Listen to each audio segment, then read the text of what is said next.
6 na nga ng umaga nang ako'y bumangon na sa aking higaan. Bali, 5:45 nga pala yung alarm ko. Pero dahil sa kaka 5 minutes ko, ayan, bumangon na ako ng 6.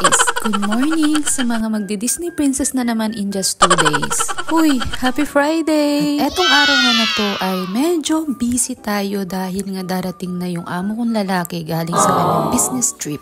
And eto na nga, hindi na rin maganda yung weather kasi bigla na lang lumamig. At samahan mo pa ng ulan. Grabe. At sino ba naman kasing nagtago ng mga pang-winter niya, hindi pa naman tapos. Excited lang sa summer. Pinaka-busy part nga pala ng umaga ko ay itong paghahanda ng baon at mga almusal ng aking mga alaga. At dahil ang request ng aking alaga ay yung sushi triangle, ay gagawan natin yan. Syempre, maparaan tayo. Kailangan nating sundin kung ano ang request nila. At bali dito nga, habang hinahanda ko yung babaunin at aalmusalin ng aking mga alaga, ay tulog pa naman sila.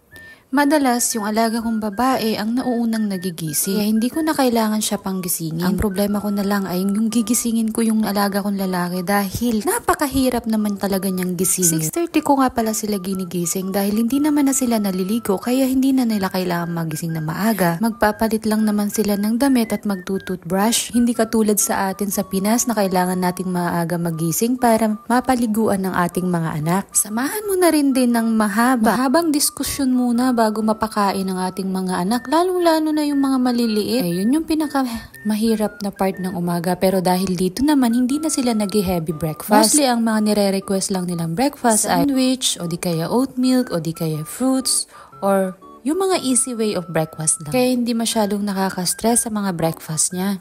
Ang alaga kong dalawa, isa lang ang nagbabaon sa kanila kasi yung alaga kong lalaki, syempre magbibinata na. Hindi na nagbabaon. 6:45 na nga pala nung makababa na sila. At eto, nakalabas kami ng bahay around 6:50. So may 5 minutes lang kaming maglalakad papunta sa bus station. At doon na lang namin aantayin ng kanilang school bus. Malalaki na pero hinahatid pa. Ganun talaga dito sa Hong Kong.